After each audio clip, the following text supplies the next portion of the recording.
तर या बैठकीमध्ये नागेश पाटील आष्टीकर, संजय देशमुख, ओमराजे निंबाळकर, भाऊसाहेब वागचौरे, संजय जाधव, संजय दिना पाटील या बैठकीसाठी आले नाहीत. बैठकीला का नव्हते, प्रत्येक खासदाराकडनं त्याचं उत्तर मागवलं जाणार आहे. व्हिपचं उल्लंघन केल्याबद्दल ठाकरे सेना आजच नोटीस पाठवणार आहे. तर तातडीने नोटीस पाठवण्याची प्रक्रिया देखील सुरू करण्यात आल्याचं कळतंय. तर बैठकीला का नव्हते, प्रत्येक खासदाराकडनं याचं उत्तर मागवलं जाणार आहे. समाधानकारक उत्तर नसेल तर त्यानंतर कायदेशीर कारवाई संदर्भामध्ये ठाकरेंच्या शिवसेनेकडनं पावलं उचलली जाणार आहे.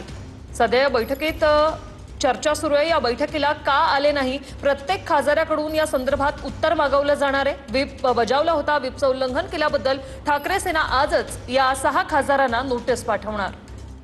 तर तातडीनं ही नोटीस पाठवण्याची प्रक्रिया सुरू आहे. बैठकीला का नव्हते, प्रत्येक खासदाराकडनं याचं उत्तर मागवलं जाणार आहे. बैठकीमध्ये सध्या याच मसुद्यावर चर्चा केली जात आहे. अर्थात हे 6 खासदार येणार नाहीत बैठकीला, हे अपेक्षित होतं. कारण संजय राऊतांनी जी पत्रकार परिषद घेतली त्यामध्ये त्यांनी फुटला त्याला तुडवा असं म्हटलेलं होतं. म्हणजे एक आक्रमक पवित्रा त्यांनी या ठिकाणी व्यक्त केलेला होता. याआधी देखील या खासदारांना संपर्क साधण्याचा प्रयत्न करण्यात आला होता. बैठकीला का नव्हते, प्रत्येक खासदाराकडनं आता याचं उत्तर मागवलं जाईल. व्हिपचं उल्लंघन केल्याबद्दल ठाकरे सेना आजच या 6 खासदारांना नोटीस पाठवेल. त्यांच्याकडनं उत्तर घेतलं जाणार आहे. अरे राडे करायला तिथून निघतं खरं तुम्ही. आता काय कार्यकर्त्याला डोकं फोडायला लावणार आहे? कार्यकर्ते वैतागलेले, ते तुमचे डोके फोडतील. आता तुम्ही त्या पक्षाला आता कुलूप लावायचा, कुलूप तुमच्या हातातच आहे. कधी लावायचं फक्त ही वेळ काळ ठरवा. यांनी पक्ष संपवला, ज्यांनी पक्ष संपवला त्याच्याबद्दलचे आता कॉमेंट्स आता येत आहेत. ऐका, थोडा वाचा. कुणामुळे पक्ष बर्बाद झाला हे लोक कार्यकर्ते सांगतायत. लोकांचे आयुष्य उद्ध्वस्त करणारे, कार्यकर्त्याचे आयुष्य उद्ध्वस्त करणारे या लोकांमुळेच पक्षाची ही दुरावस्था झाली. व्हिपचं उल्लंघन केल्याबद्दल ठाकरे सेना आजच त्या खासदारांना नोटीस पाठवणार आहे. तातडीनं नोटीस पाठवण्यासाठी प्रक्रिया सुरू आहे. याचा मसुदा आता सध्या तयार केला जातोय. तब्बल 50 मिनिटं ही बैठक सध्या सुरू आहे. बैठकीला हे 6 खासदार का उपस्थित नव्हते याचं उत्तर या प्रत्येक खासदाराकडून मागवण्यात येणार आहे. त्यासाठी तशी नोटीस पाठवण्याची प्रक्रिया तातडीने सुरू करण्यात आलेली आहे. संजय जाधव, ओमराजे निंबाळकर, भाऊसाहेब वागचौरे, नागेश पाटील आष्टीकर, संजय दिना पाटील आणि संजय देशमुख हे 6 खासदार या बैठकीला गैरहजर.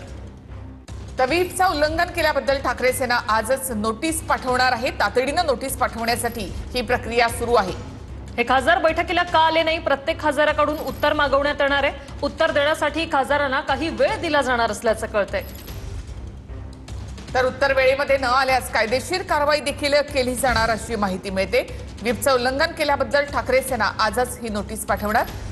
यामध्ये 6 खासदार गैरहजर होते. नागेश पाटील आष्टीकर, संजय देशमुख, ओमराजे निंबाळकर, भाऊसाहेब वागचौरे, संजय जाधव, संजय दिना पाटील हे बैठकीसाठी आले नाहीत. संजय राऊत साहेबांचं हे हास्यास्पद विधान आहे. कारण आज या महाराष्ट्रामध्ये खरी शिवसेना ही एकनाथ शिंदे साहेबांजवळ आहे.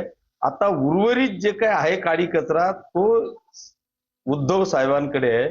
त्याच्यामुळे जे काही संजय राऊत साहेब सांगताय किंवा जिथे दिसतील त्या खासदारांना तुडवा, माझं संजय राऊत साहेबांना आव्हान आहे, तुमचा बाप आला तरी शिवसेनेच्या खासदारांना तुडवायची ताकद तुमच्यात आता राहिलेली नाही. ती ताकद आता आमच्याकडे आहे, एवढंच मला त्यांचं सांगणं आहे. कोणी फुटलं तर त्यांच्या मतदारसंघात जाऊन राडे करायचे असं संजय राऊत यांनी या बैठकीपूर्वी पत्रकार परिषदेमध्ये म्हटलंय. बेईमानी करणाऱ्यांना आता सोडायचं नाही असं देखील संजय राऊत यांनी म्हटलंय. तर पवार म्हणाले, मी स्वतः जाहीर सभा घेण्यास तयार आहे असं राऊतांनी म्हटलं. पक्ष तोडला तर आम्ही तुम्हाला तोडू असा इशारा राऊतांनी दिलाय. त्याचबरोबर विचारांची प्रतारणा करणाऱ्यांना तुडवा बाळासाहेब म्हणाले होते याची आठवण देखील राऊतांनी करून दिली आहे. ये तोडेंगे, ये तोडेंगे, ये तोडेंगे. उनको लगता है एक बार ये कर चुके हैं. अब मैं कहूंगा तोड़ के दिखाइए. आपको नहीं तोड़ेंगे ना तो शिवसेना आपका बाप, हमारे बाप का नाम नहीं बताएंगे. और हमारे बाप का नाम बाला साहब ठाकरे है. समझा? हाँ, क्या खेल लगा रखा है क्या डेमोक्रेसी का? उसको तोड़ेंगे, उसको तोड़ेंगे. क्या पैसे की इतनी मस्ती आई क्या आपके पास? हाँ, ये ईडी सीबीआई की धमकी आप किसको दे रहे हैं? हमको. हम जेल में जाकर आ चुके हैं. हम वापस जेल जाने के लिए तैयार है, लेकिन आपको सबक सिखा के जेल में जाऊंगा. आता उद्धवजीशी चर्चा झाली आणि माननीय शरद पवार साहेबांचाही दूरध्वनी आला होता. आमचं असं म्हणणं आहे की आता जर कोणी अशा प्रकारे बेईमानी करणार असतील तर त्यांना सोडायचं नाही. त्यांच्या मतदारसंघात जाऊन राडे करायचे. पवार साहेब म्हटले, मी स्वतः अशा जाहीर सभा घ्यायला त्या भागात जाईन तुमच्या बरोबर. कोणीही कुठल्याही पक्षाचा खासदार फुटला तर त्याला आता मोकळीक द्यायची नाही आणि त्याला धडा शिकवायचा. शिवसेना आणि स्वतः राष्ट्रवादी काँग्रेस पक्ष आहे, याच्यामध्ये काँग्रेस पक्ष सुद्धा आहे. ठाकरे यांनी हे देखील सांगितलं होतं की माझा पक्ष काँग्रेसच्या दावणीला बांधण्यापेक्षा माझं दुकान बंद करेल. संजय राऊत, वंदनीय हिंदू हृदय सम्राट बाळासाहेब ठाकरेंचे हे विचार तुम्ही आत्मसात करणार आहेत का? बाळासाहेब ठाकरेंचं हिंदुत्व तुम्ही आत्मसात करणार आहेत का? तुम्ही ज्या राहुल गांधींच्या मांडीला लावून बसतायत, ज्या सोनिया गांधींचं लुगडं धुतायत, हे बाळासाहेब ठाकरेंनी आपल्या विचारामध्ये किंवा शिवसेनेमध्ये सांगितलं नव्हतं. किमान त्याचा तरी विचार करा. बाळासाहेब ठाकरेंचे सोयीनुसार विचार घेऊ नका. बाळासाहेबांनी म्हटलं होतं की विचारांशी प्रतारणा करणाऱ्याला झोडा फोडा. मग तोच न्याय द्यायचा असेल तर सगळ्यात जास्त जोडे संजय राऊतांना मारले पाहिजे.